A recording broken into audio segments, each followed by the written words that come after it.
ಅದರೊಟ್ಟಿಗೆ ಇಟ್ಕೊಂಡ್ಬಿಟ್ಟು. ಇಲ್ಲಾಂದರೆ ಇಂಥ ಎಲ್ಲಿಂದನೋ ಬಂದು ಒಬ್ಬ ತಿರ್ಪೋಕಿ ಅಲ್ಲಿಯ ಜನಗಳನ್ನು ಬಂದು ದಾರಿ ತಪ್ಪಿಸ್ತಾನೆ, ಅಲ್ಲಿಯ ದೇವರ ಬಗ್ಗೆ ಮಾತಾಡ್ತಾನೆ. ಇನ್ನೊಂದು ಪ್ರಶ್ನೆ ಬರುತ್ತೆ, ನೀವು ರಾಜಕಾರಣದ ಬಗ್ಗೆ ಮಾತನಾಡ್ತಾ ಇದ್ದೀವಿ, ಅಷ್ಟು ಜನ ರಾಜಕಾರಣಿಗಳಲ್ಲಿದ್ದಾರೆ, ಒಬ್ಬ ಅಲ್ಲಿನ MLA, ಒಬ್ಬ ಅಲ್ಲಿನ MP ಅಥವಾ XMPನೋ XMLAನೋ ಯಾರಾದರೂ ಆಗಿರಲಿ, ಈ ತಿಮಿರೋಡಿ ಮಾಡುವಂತಹ ಅಥವಾ ಇವರು ಈ ಇಡೀ ಗ್ಯಾಂಗ್ ಮಾಡ್ತಿದ್ದಂತಹ ದ್ವೇಷಪೂರಿತ ಭಾಷಣಕ್ಕೆ ಬ್ರೇಕ್ ಹಾಕುವಂತ ತಾಕತ್ತು ಅಥವಾ ಯೋಗ್ಯತೆ ಅಲ್ಲಿನ ಒಬ್ಬ ರಾಜಕಾರಣಿಗೆ ಇರಲಿಲ್ವಾ ಸರ್? ಅಲ್ಲ, ಅವರ ಬುಡಕ್ಕೆ ಬಂದಾಗ ಬಂತು. ಅವರವರ ಬುಡಕ್ಕೆ ಬಂದಾಗ ವಿಧಾನಸೌಧದ ಪಡಸಾಲೆಯಲ್ಲಿ ಎಲ್ಲಿವರೆಗೆ ಸೌಂಡ್ ಆಯ್ತು ಅಂದರೆ ಇಡೀ BJP ಎತ್ಕೊಂಡು ಉಗೇ ಉಗೇ ಅಂತ ಹೊರಳಾಗ್ತಾಯಿತ್ತು. ಅಲ್ಲಿವರೆಗೆ ಯಾರಿಗೂ ಗೊತ್ತಾಗಿಲ್ಲ. ತಮ್ಮ ಬುಡಕ್ಕೆ ಬಂದಾಗ ನಮಗೂ ಬೈತಾನೆ ಬಾಯಿ ಬಂದಂಗೆ, ನಮಗೂ ಸಂಸ್ಕೃತದಲ್ಲಿ ಬೈದರೆ ಈಗ ಬೇಜಾರಾಗತ್ತೆ, ನಮ್ಮ ಫ್ಯಾಮಿಲಿಗೆ ಬೈದರೆ ಬೇಜಾರಾಗತ್ತೆ, ಏಕವಚನದಲ್ಲೇ ಮಾತಾಡೋದು, ಅವ್ಯಾಚ್ಯ ಶಬ್ದಗಳಿಂದನೇ ಮಾತಾಡೋದು, ಏನು ಬೇಕಾದರೂ ಮಾತಾಡೋದು, ಹೆಂಗೆ ಬೇಕಾದರೂ ಮಾತಾಡ್ಬೋದು, ಯಾವ ರೀತಿ ಬೇಕಾದರೆ ಮಾತಾಡ್ಬೋದು. Fundamental rights. ಈ ಮುಟ್ಟಾಳನಿಗೆ ಫಂಡಮೆಂಟಲ್ ರೈಟ್ಸ್. ಈಗಲೂ ಹೇಳ್ತೀನಿ, ಅವನಿಗೆ ಫಂಡಮೆಂಟಲ್ ರೈಟ್ಸ್ ಸ್ಪೆಲ್ಲಿಂಗೂ ಬರಲ್ಲ ಅಂತವರು ಮಾತಾಡ ಸಂವಿಧಾನ. Let's come back to Sujata Bhat case sir. Statement ಗಳಿಗೆಗೊಂದು ಸ್ಟೇಟ್ಮೆಂಟ್ ಇಲ್ಲ ರೀ, ಅದು ಅರೆ ಹುಚ್ಚಿ, ಅದು ಅರೆ ಹುಚ್ಚಿರಿ. ಅರೆ ಹುಚ್ಚರನ್ನೇ ನೋಡಿ, ಅರೆ ಹುಚ್ಚರನ್ನೇ ಕರ್ಕೊಂಡ್ಬಂದವ್ರೆ. ಈ ಪ್ರಕರಣದ ತೀವ್ರತೆ ಏನ್ರಿ? ಆ ಅಮ್ಮನಿಗೆ ಓಕೆ, ಈ ಕಡೆದು ಕಮ್ಮಿ ಆಗಿದೆ, ಕರಿತಾ ಇರೋದು ಜಾಸ್ತಿ ಆಗ್ಬಿಟ್ಟಿದೆ, ಬದುಕಿತ್ತು ಜಾಸ್ತಿ ಆಗ್ಬಿಟ್ಟಿದೆ, ಆ ಕಡೆ ಹೋಗ್ಲಿಕ್ಕೆ ರೆಡಿಯಾಗಿರುವ ಅಮ್ಮನ ಕರ್ಕೊಂಬಂದ್ಬಿಟ್ಟು ಆ ತಾಯಿಗೆ ಏನೂ ಬರಲ್ಲ. ಓಕೆ, ಪಟ ಪಟ ಪಟ ಪಟ ಅಂತ ಅವ್ರಿಗೆ ನಾವು ಅದಕ್ಕೆ ಅವರ ಬಗ್ಗೆ ಕಾನ್ಸಂಟ್ರೇಷನ್ ಯಾವತ್ತು ಪವರ್ TV ಜಾಸ್ತಿ ಮಾಡಿತ್ತ ನೋಡಿದ್ರ? ವೇಸ್ಟ್ ಟು ಟಾಕ್ ಅಬೌಟ್ ಹರ್.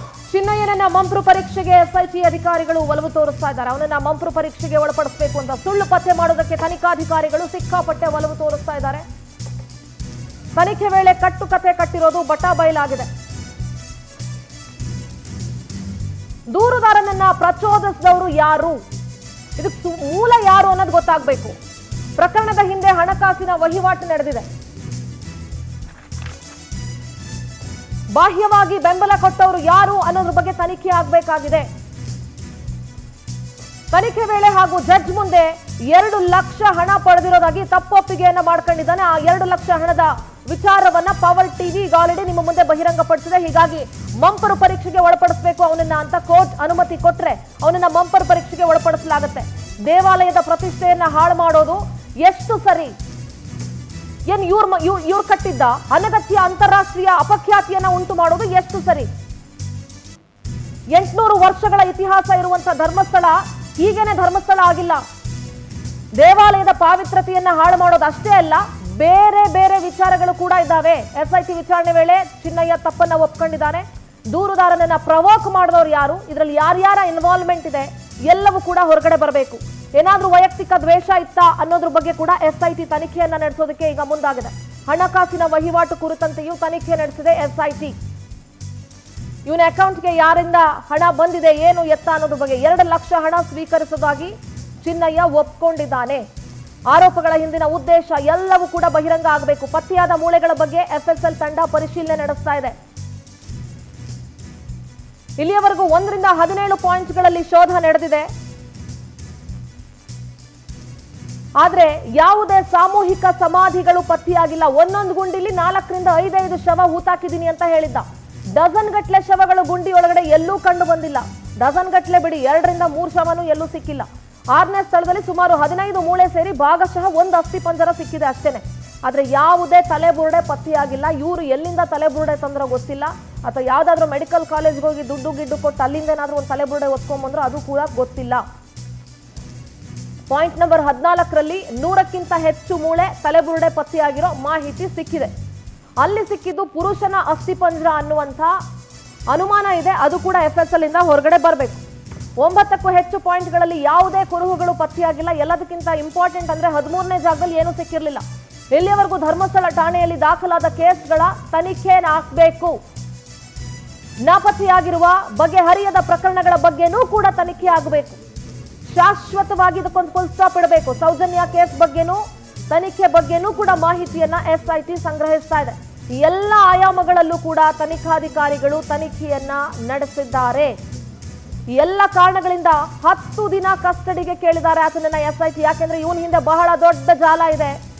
ಇಲ್ಲಿವರೆಗೂ ಧರ್ಮಸ್ಥಳ ಠಾಣೆಯಲ್ಲಿ ಯಾವೆಲ್ಲ ಕೇಸ್ಗಳು ದಾಖಲಾಗಿದ್ವು, ಏನು ಎತ್ತ, ಇವನ್ ಕೆಲಸ ಮಾಡುವಂತ ಸಂದರ್ಭದಲ್ಲಿ ಏನೆಲ್ಲ ಆಗಿತ್ತು, ಎಲ್ಲದರ ಬಗ್ಗೆಯೂ ಕೂಡ ತನಿಖೆ ಆಗಬೇಕಾಗಿದೆ. ಹಾಗಾಗಿ ಇವನನ್ನ 10 ದಿನ ನೀವು ನಮ್ಮ ಕಸ್ಟಡಿ ಕೊಡಿ ಅಂತ ಕೋರ್ಟ್ನ ಬಳಿ SIT ಅಧಿಕಾರಿಗಳು ಮನವಿಯನ್ನ ಮಾಡಿಕೊಳ್ಳಿದ್ದಾರೆ. ಸರ್, 10 ದಿನ ಇವನನ್ನ ಕಸ್ಟಡಿ ಕೇಳಬೇಕು. ಯಾಕಂದ್ರೆ ಇದಕ್ಕೆ ಅರ್ಧಂಬರ್ಧ ಎಂಡ್ ಸಿಗಬಾರ್ದು.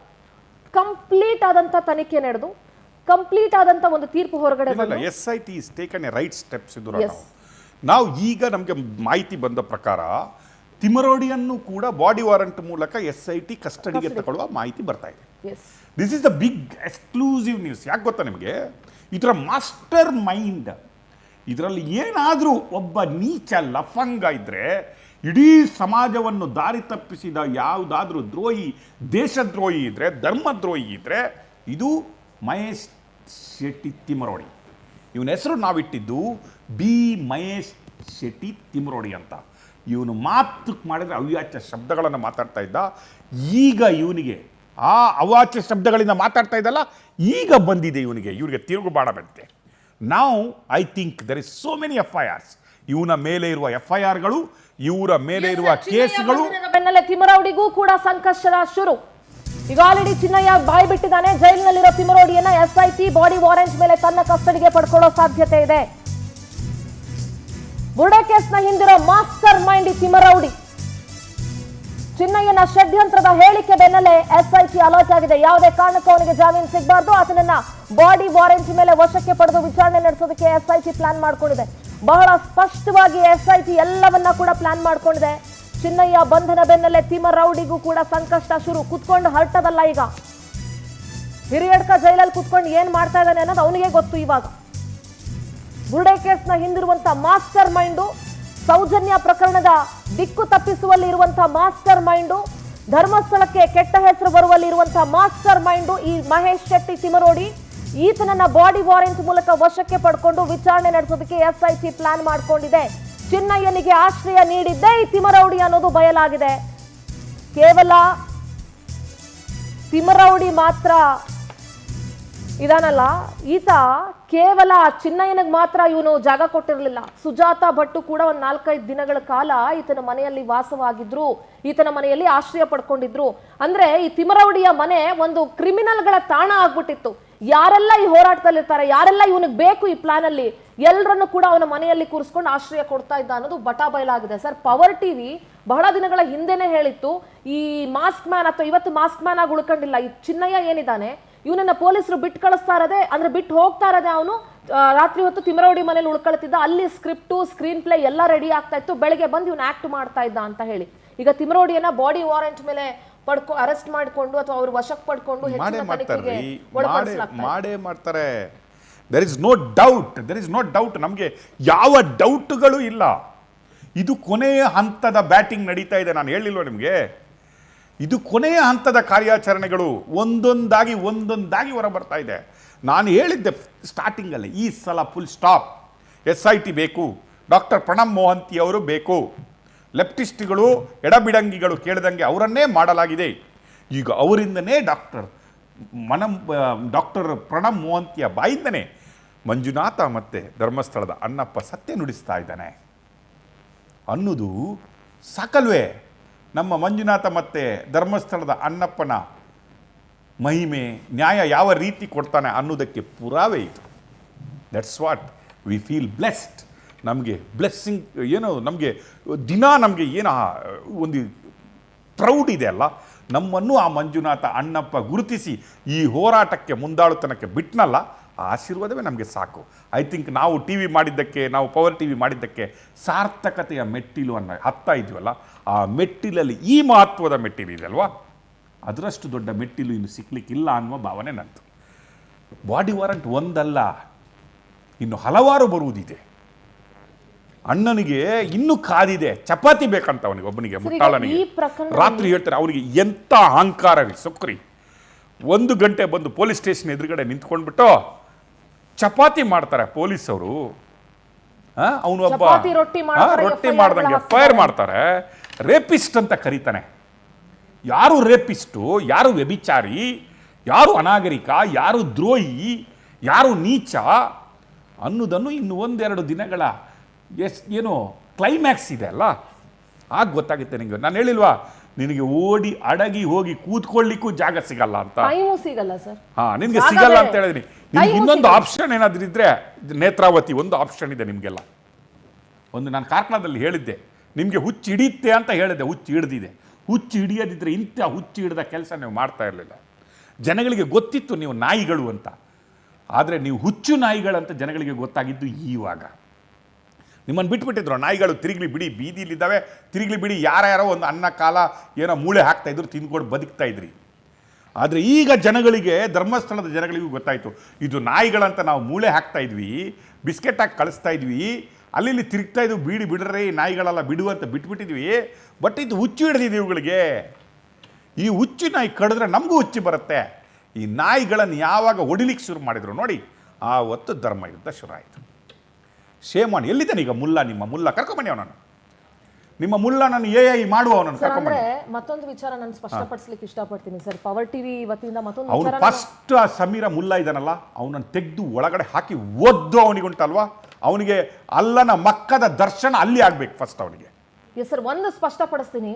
ಸಮೀರ್ ಮಾಡಿರುವಂತ ಬಹಳಷ್ಟು ಜನ ಮುಸಲ್ಮಾನ್ ಬಾಂಧವರು ಪವರ್ ಟಿವಿಗೆ ಧರ್ಮಸ್ಥಳ ವಿಚಾರದಲ್ಲಿ ಬಹಳಷ್ಟು ಜನ ಬೆಂಬಲ ಕೊಟ್ಟಿದ್ದಾರೆ ಸರ್. ವೈಯಕ್ತಿಕವಾಗಿ ಪವರ್ ಟಿವಿಗೆ ಪತ್ರಗಳನ್ನು ಬರೆದಿದ್ದಾರೆ, ಫೋನ್ ಕಾಲ್ಸ್ ಮಾಡಿದ್ದಾರೆ. ಯಾಕಂದ್ರೆ ಧರ್ಮಸ್ಥಳಕ್ಕೆ ಧರ್ಮಾತೀತವಾಗಿ ಎಷ್ಟೋ ಜನ ಹೋಗೋರಿದ್ದಾರೆ, ಕೇವಲ ಹಿಂದೂಗಳು ಮಾತ್ರ ಹೋಗಲ್ಲ ಅಲ್ಲಿಗೆ. ಸೊ ಬಹಳಷ್ಟು ಜನ ಮುಸಲ್ಮಾನ್ ಬಾಂಧವರು ಧರ್ಮಸ್ಥಳ ಪ್ರಕರಣದಲ್ಲಿ ಪವರ್ ಟಿವಿಗೆ ಬೆಂಬಲ ಕೊಟ್ಟಿರೋರಿದ್ದೀರಿ, ಬಾಹ್ಯ ಬೆಂಬಲ ಕೊಟ್ಟಿರೋರಿದ್ದೀರಿ, ಕೆಲವರು ಹಾಗೆ ಬೆಂಬಲ ಕೊಟ್ಟಿರೋರಿದ್ದೀರಿ, ಮಾರಲ್ ಸಪೋರ್ಟ್ ಕೊಟ್ಟಿರೋರಿದ್ದೀರಿ. ಯಾಕೆ ಪದೇ ಪದೇ ಸಮೀರ್ ಬಗ್ಗೆ ಮಾತಾಡ್ತಿದ್ವಿ? ಇಂಥವನಿಂದ ಎಲ್ರಿಗೂ ಕೆಟ್ಟ ಹೆಸರು, ಇಂಥ ಯಾವನೋ ಒಬ್ಬ ಮಾಡೋದ್ರಿಂದ. ಧರ್ಮಸ್ಥಳದ ಗ್ರೌಂಡ್ ರಿಪೋರ್ಟ್ ನಾವು ಮಾಡಿದಾಗ ಹಿರಿಯ ಮುಸ್ಲಿಂ ಬಾಂಧವರು ಬಂದುಬಿಟ್ಟು ಕಾವಂದ್ರ ಬಗ್ಗೆ ಮಾತಾಡ್ತಾರೆ. ಧರ್ಮಸ್ಥಳ ಕಾವಂದ್ರ ಬಗ್ಗೆ ಪೂಜ್ಯರು ಅಂತ ಹೇಳ್ತಾರೆ. ನಾವು ಇಲ್ಲಿ ಜೀವನ ಕಟ್ಕೊಂಡಿದ್ದೀವಿ ಅಂತ ಹೇಳ್ತಾರೆ. ಹಿಂದೂಗಳಿಗಿಂತ ಜಾಸ್ತಿ ಅವರಿಗೆ ರೆಸ್ಪೆಕ್ಟು ಅದನ್ನು ಕೊಡ್ತಾರೆ. ನನಗೀಗಲೂ ನೆನಪಿದೆ, ಒಬ್ಬ ಲಿಂಬೆಕಾಯಿ ಮಾರುವವರೊಬ್ರು, ಒಬ್ಬ ಆಟೋ ಡ್ರೈವರ್ ಅವರೊಬ್ರು, ಅವರು ಕ್ಯಾಬ್ ಡ್ರೈವರ್ ಅವರು ಮಾತಾಡಿದ ಒಂದೊಂದು ಮಾತು ನೆನಪಿದೆ. ಕ್ರಿಶ್ಚಿಯನ್ಸ್, ಅಲ್ಲಿರುವ ಕ್ರಿಶ್ಚಿಯನ್ಸ್, ಮಲಯಾಳಿ ಕ್ರಿಶ್ಚಿಯನ್ಸ್ಗಳು ಬಂದವರು, ದೂರದಿಂದ ಜೀವನ ಹರಿಸ್ಕೊಂಡು ಬಂದಂಥವರು ಕಾವಂದ್ರ ಬಗ್ಗೆ ಮಾತಾಡ್ತಾರೆ. ಇವನು ಹುಟ್ಟೇ ಇರಲಿಲ್ಲ, ತಿರ್ಪೋಕಿರಿ ಅವನ ಆಕ್ಟಿಂಗ್ ನೋಡ್ರಿ. ಅವನು ಏನಾದ್ರೂ ನಮ್ಮ ಕೈಗೆ ಸಿಕ್ಕಾಕೊಂಡ್ಬಿಡ್ಬೇಕಿತ್ತು. ನಾನು ಹೇಳ್ತಾ ಇದ್ದೀನಿ ಕೇಳಿ. ನಾನು ಅವನಿಗೆ ಹಲವು ಸಲ ಹೇಳಿದೆ, ಬಾಪ ಇಲ್ಲಿ ಸ್ವಲ್ಪ ಒಮ್ಮೆ ಕರೀವಂತ. ಎಲ್ಲೋ ಯೂಟ್ಯೂಬಲ್ಲಿ ಮಾತಾಡಿಕೊಂಡು ಅಮ್ಮನ ಸೆರಗಲ್ಲಿ ಇನ್ನೂ ಹೊರಗಡೆ ಬಂದಿಲ್ಲ ಮಗ, ಆಗಲೇ ಕೂತ್ಕೊಂಡು ಧರ್ಮಸ್ಥಳದ ಬಗ್ಗೆ ಮಾತಾಡುವಷ್ಟು ದೊಡ್ಡವನಾಗ್ಬಿಟ್ಟವನೆ, ಧರ್ಮದ ಬಗ್ಗೆ ಮಾತಾಡುವ ದೊಡ್ಡವನ ಮಗ. ಇವನಿಗೆ ಯಾವ ಮಸೀದಿ ಯಾವುದು ಕಾಣಿಲ್ಲ. ಇವನಿಗೆ ಖಾಲಿ ಧರ್ಮಸ್ಥಳ ಕಂಡುಬಿಟ್ಟು ಇವನ ಹಣೆ ಬರಕ್ಕೆ ಕರ್ನಾಟಕದಲ್ಲಿ ಯಾವ ಹೆಣ್ಣು ಮಗಳಿಗೆ ರೇಪ್ ಆಗೇ ಇಲ್ಲ.